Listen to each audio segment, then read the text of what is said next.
নমস্কার।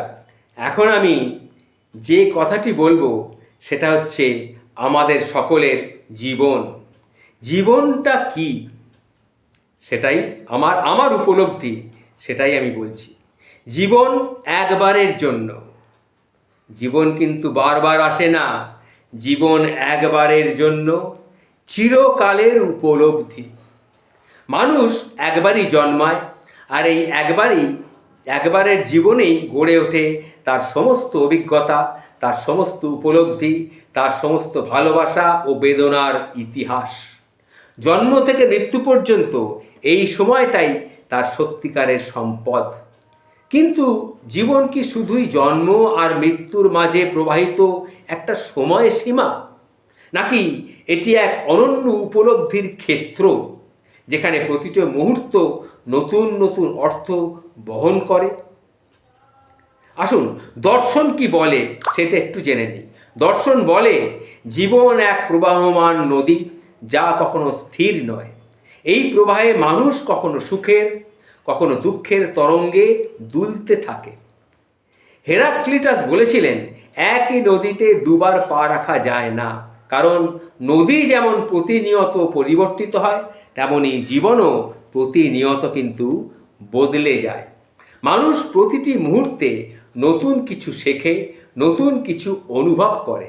তাই জীবনকে উপভোগ করতে হলে পরিবর্তনকে মেনে নিতেই হয়, এবং মুহূর্তের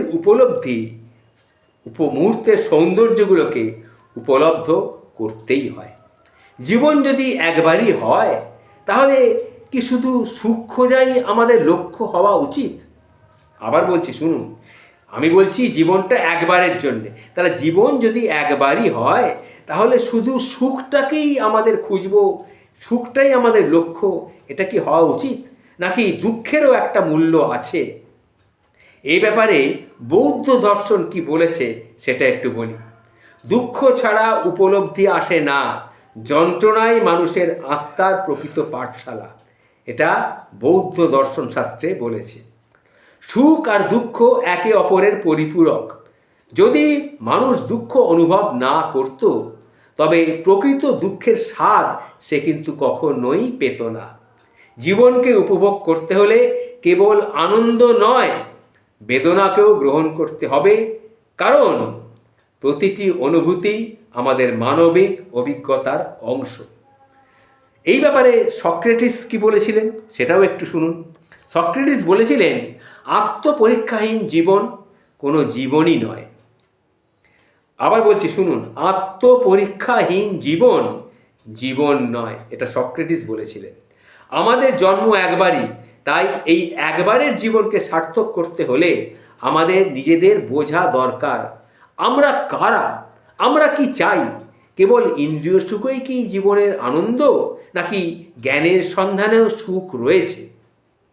জীবনকে উপভোগ করার মানে কি কেবল ভোগবিলাস নয়, বরং জীবনের উপলব্ধির গভীরতায় ডুব দেওয়াটাও একটা জীবন। এটা ভাববার বিষয়।